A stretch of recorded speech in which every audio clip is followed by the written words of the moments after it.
think let's just take a moment just to give light to the events of yesterday morning, just so we can work through that collectively. So just bringing your awareness into where you were, what you were doing, if you're aware of the alarm or not, what your feelings and thoughts were when you heard it, or even when you found out about it later on during the day. Was there any fear associated with that? Confusion, resentment, guilt, anger, relief, or just love? Just becoming aware where you were in yourself, where you were in your own body, your own space.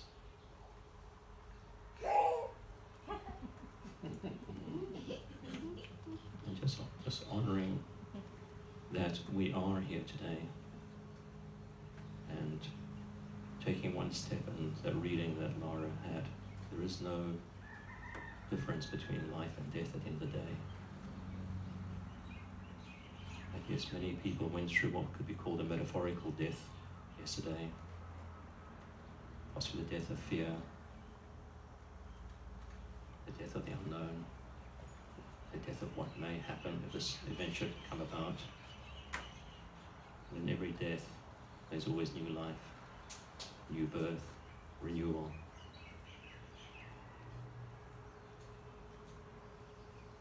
But just showing gratitude and feeling gratitude for the life we actually live day by day, and being present in the moment. Okay.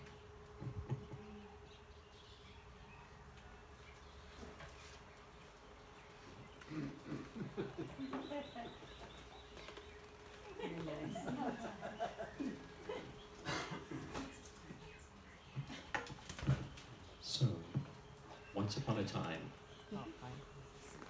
there was a beautiful pine cone.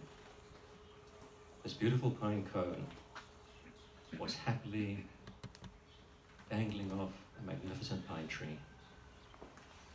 It swayed in the breeze, it enjoyed the sunshine, enjoyed the birds, just enjoyed the moment. It was the happiest pine cone you've ever seen. It thought it was fabulous. Until one day, a big storm came up, and with a great huff, it snapped the pine cone from its tree, and the pine cone fell to the ground. It lay there in shock, thinking, my goodness, what just happened to me? What was that about? And it lay frozen, too afraid to move, not knowing what happened to it. And as it lay there, it slowly collected dirt and bugs and horrible things on the side where it lay in the dirt.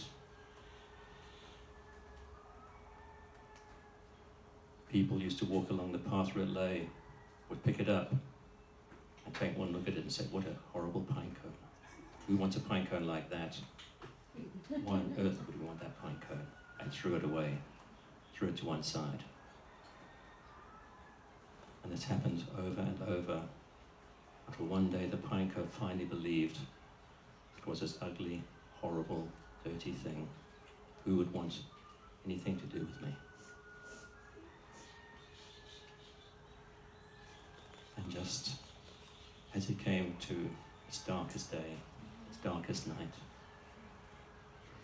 a beautiful soul happened to walk by, and she saw it there, and said, wow, this is absolutely beautiful. She picked it up and looked at it, said, what a magnificent pine cone. But the poor pine cone's belief was, I am ugly, I am not worthy, I have this dark side to me, I need to hide that part of who I am. And so it tried to shrink back from her love. She said, no, no, no, you're beautiful, you're a most wonderful thing, look at you. And it refused to believe. She said, let me take you home, let me clean you up. So she took the pine cone home, and slowly she brushed away all the dirt, she removed the bugs, and she laid it out in the sun. And she said, you see, that's only a belief you have. It's only what someone told you. It's not who you truly are. Look at you, you're the most beautiful, gorgeous thing. And it took a while, it took many months, many years for the pinecone to finally believe, you know, I really am beautiful, I really am truly magnificent.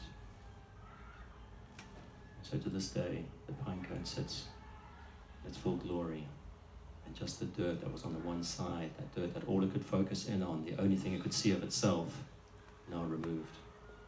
And it thanked that beautiful soul for walking by and recognizing the beauty within it, and taking care and taking time to bring it back to its full glory. The end. So why is that story important? Going back to the theme of our talk, which is the importance of being impeccable. Being impeccable, there's two parts to this. The one is impeccable to self, and the other one is impeccable to others. But how can we possibly be impeccable to others if we can't first be impeccable to ourselves? So let's focus on the first one. We'll see how far we get, because the subject and topic of impeccability is a huge topic. It encompasses everything you people shared. Thank you for sharing, it was beautiful. But more importantly to me, it encompasses the concept of personal responsibility. Now, when Pasha introduced me, she said I was involved in a spiritualist church in Sydney. And that's involved in the British system of spirituality, which is shared in South Africa as well, where I had a church there, and in Sydney. And there's 7 principles of spiritualism in those organizations. And principle number 5 is just 2 words: personal responsibility. They're very powerful words. And of course we all know and love Don Miguel Ruiz, which talks about impeccability of word. And the definition he gives there from the Toltec teachings is impeccable comes from the Latin, which is im, which means without, and peccatus, which is sin. So it's without sin, is what impeccable actually means in Latin. So a sin is anything you do against yourself. Okay, so impeccable in Don Miguel Ruiz's 4 agreements is a sin. It's anything you do against yourself, so it's without sin. So let's look at what prevents us from being impeccable. Why do we find it so difficult? You all answered most amazingly as the microphone went around. You all know what this thing is. And again, with that little meditation we just started with, that centering around the events yesterday morning, thinking about how you responded, how you reacted, and looking at the press and things like that last night and a bit this morning, the amount of anger that came up. Now in Chinese medicine, when we drop into a place of fear controls in the co-cycle our ability to show and experience joy and happiness. Fear also nurtures and feeds the Shen cycle, the feminine cycle, anger and resentment. Okay? I can just see, for those of you who've done Touch for Health or kinesiology or anything like that, you'd recognize that. It comes from that. Okay, so 5 elements of fear. Fear's down there, it's water, it's blue, and up there, the green is anger, resentment, wood. So, but the inside cycle, the arrow going up, fear controls the ability to show joy, happiness, and love, laughter. So, we look at it, the reaction. So many people dropped into fear, and we got a wonderful, wonderful, I think you were saying, opportunity to experience who we really are and how we respond to fear.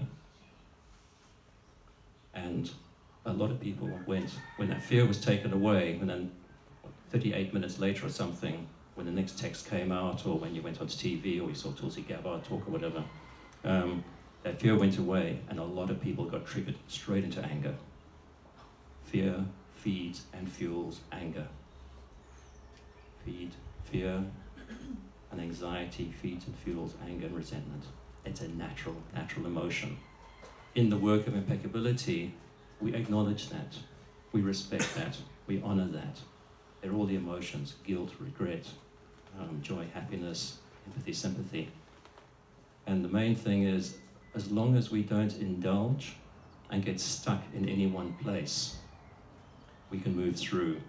Because getting stuck in any one place, even if it's from a Toltec perspective, this concept of the happiness industry, the happiness movement, what on earth is this thing?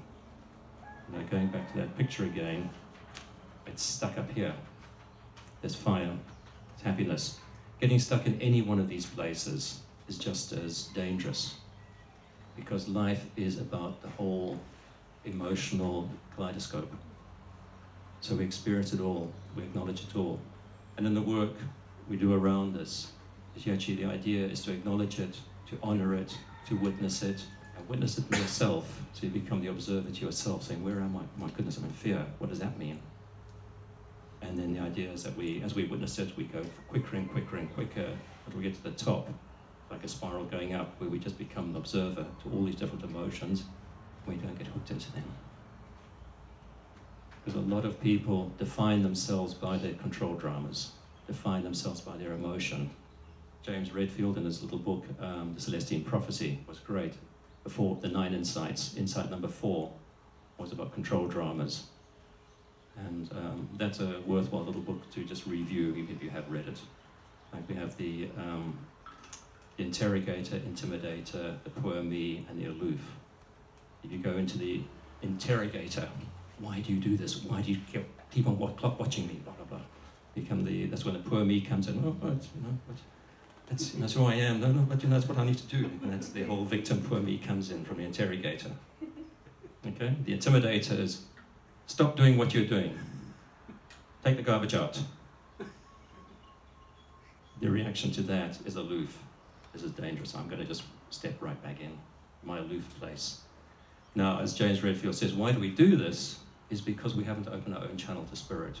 We haven't opened our own channel to the abundance of universal love and light there is through us. So what we do, we try and steal energies from others through our control dramas. And there's nothing impeccable about that. That is pure stealing, it's pure thieving. So in our actions, we need to be impeccable. We think, okay, I'm being angry with someone. Why on earth am I doing that? What am I getting out of being angry? I'm being the bully. What does that do? Oh, it collapses that person's energy field, and in so doing that, I can feed off that person to make myself feel better at their expense. That's all that does. Look at the leader of our country. Look at that behavior. That's it's such a wonderful archetype there. He's such a wonderful teacher to all of us. We truly reach out and love them. In the Toltec teachings, and I just love Carlos Castaneda. I've got every single one of his books at home. 60s, 70s, psychedelic stuff and what have you. Incredible teacher on the Toltec teachings and on impeccability there. He's saying the only reason why we do this behavior is because of our own sense of self-importance. We believe we are better than anyone else. And therefore, I am going to have my control drama to suck energy out of you because I am better than you. And I'm going to collapse you in the process so I can feed myself. Now, I say it's a big topic, it's going to drift around a little bit now. There's a wonderful TEDx talk by a guy called David Logan, a management talk. And there he talks about tribal leadership. And again, I will bring just a, and of course we spoke about that thing. Beep, beep, beep, beep, beep, beep, beep, beep, beep.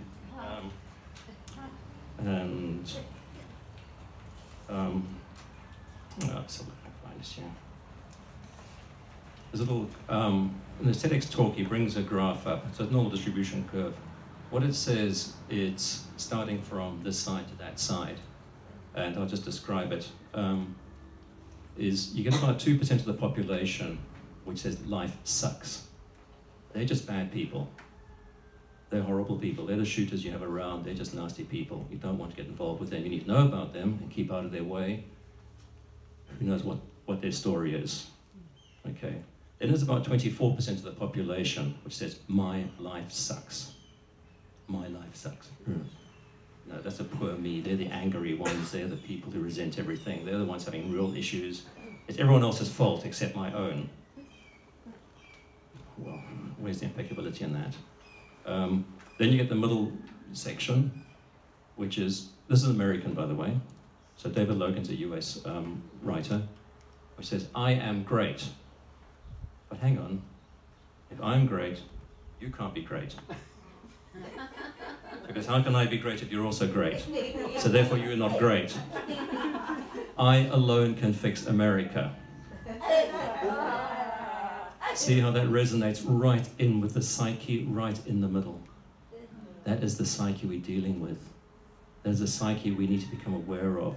That is a psyche where we lack impeccability. That's a psyche where we steal energy and drain energy from others. The psyche, I am great and you are not. So if you're also great, how can I be great if you're also great? This is not on. I need to knock you down. I'm going to call you all sorts of horrible names to knock you down so I can steal energy from you. So we catch ourselves doing that, and we all do that. You know, schoolyard bullies, we've all been victims of that.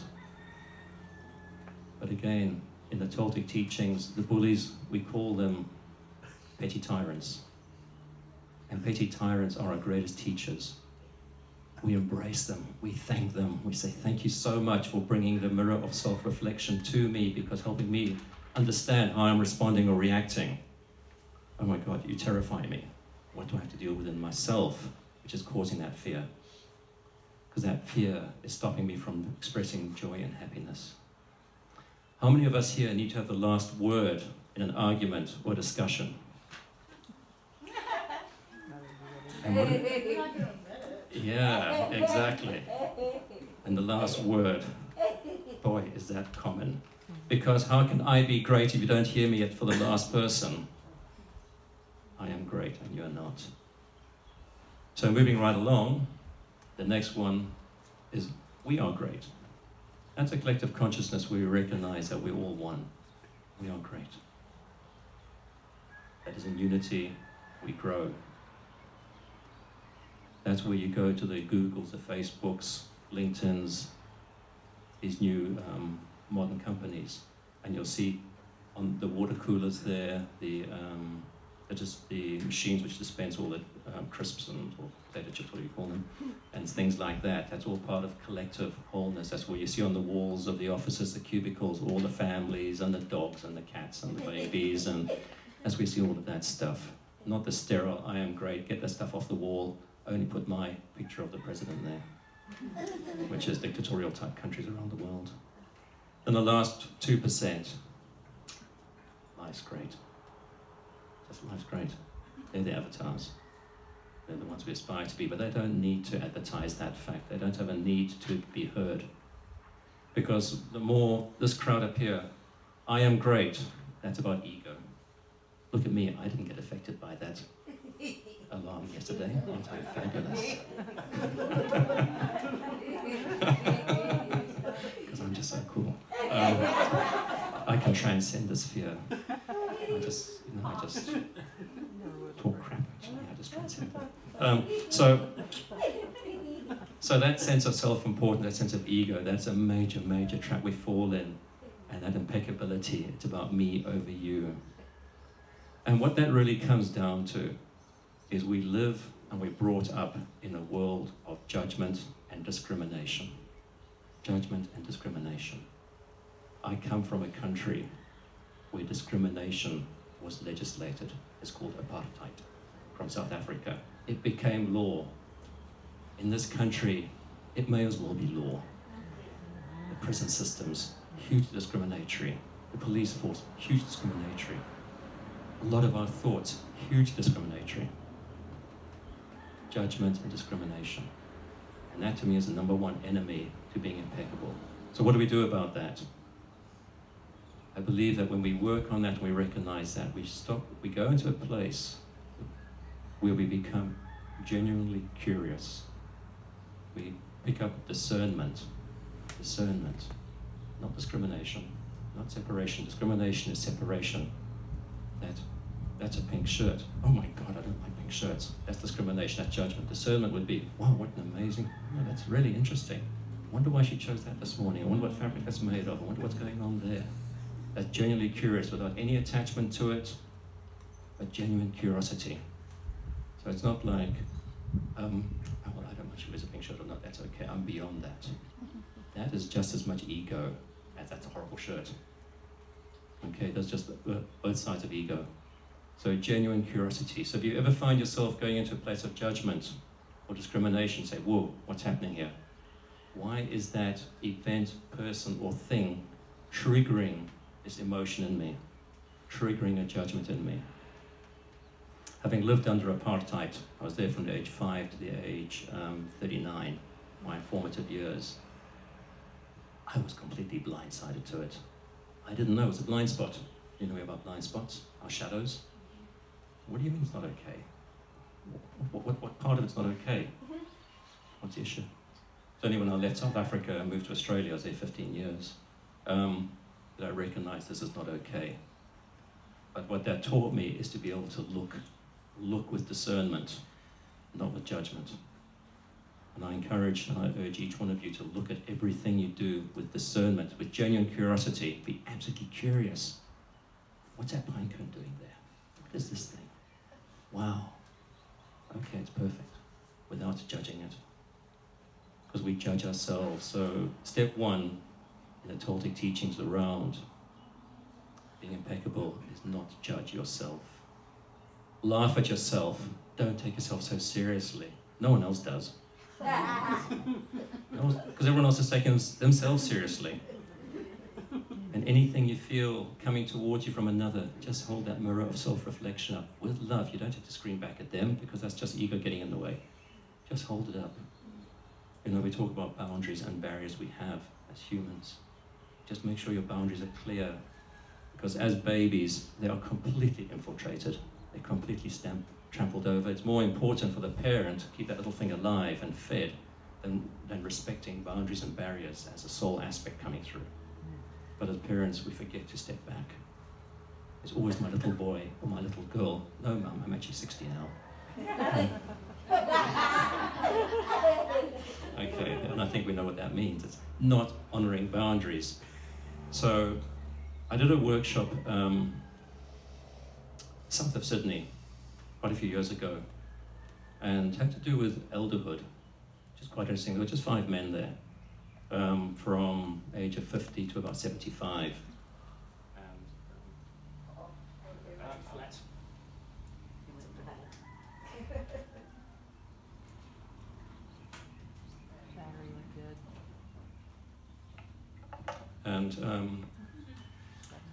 And I had to pick up a man from the airport who flew up from Melbourne as I was driving down south. It was about 3 hours south of Sydney.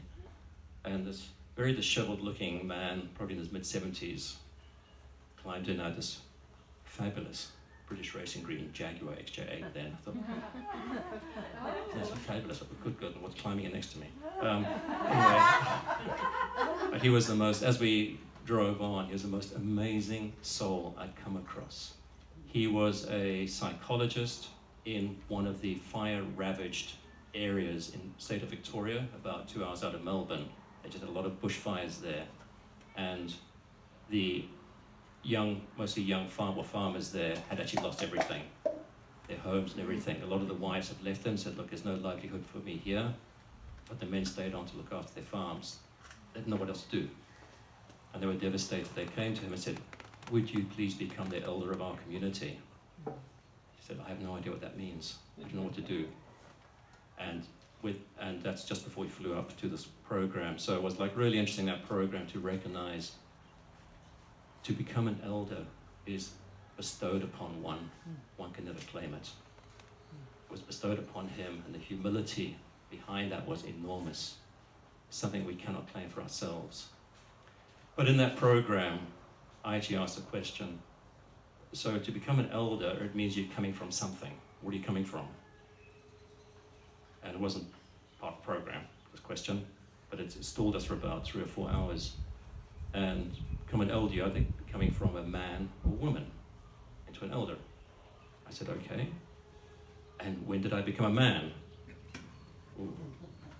Well, don't you know you're a man? I said, I've got no idea if I'm a man. What does it mean to be a man? What does it mean to be a woman? And that became a whole long story. Now imagine 5 men together in a room talking about their various exploits and conquests and what have you. And I'd say, does that really, in your first, I'll be polite, affair in the back of the car, you suddenly become a man then? Well, not really. Okay, when you got the key to the front door, when you turn 21, that's a custom there, you become a man then? No, not really. And it went round and round and round. Eventually, we came up to a collective agreement, which I'm going to actually read it out for what it is. And I have this in the book that's coming up, or being printed, published. I want to get this right. So it says, I can only call myself a man, and women, please put women in there. I can only call myself a man when I stop complaining I am a victim of my circumstances and instead take full responsibility for all my thoughts, deeds, and actions. Until then, while I may physically no longer be a child, I am still trapped in my boyhood ways and do not deserve the label of man. As a man, I take personal responsibility for all I do to myself, to others, and to the physical environment in which I live. I am fully accountable for all I do. And before that, we're still man-child or woman-child, because we're blaming others for our lot in life. And as we become older, we become more adept at being sneaky, at ways of looking to blame others. Okay? We say, oh, it's not my fault. You didn't take the dog out last night. It's just not my fault. And we look for sneaky ways. So what I want to leave with you is just to look at that. Look at your behavior. Become genuinely curious. Find discernment, that deep discernment. You're a woman, I'm a man. I'm gay, you're straight. You're short, I'm tall. You're a pine cone, that's a mat. That's really curious. You're white, you're black, so what? It's really curious, what does it mean to be one of these things? Let me learn from you, let me understand you, let me enrich myself. Not say, oh, I'm afraid of you.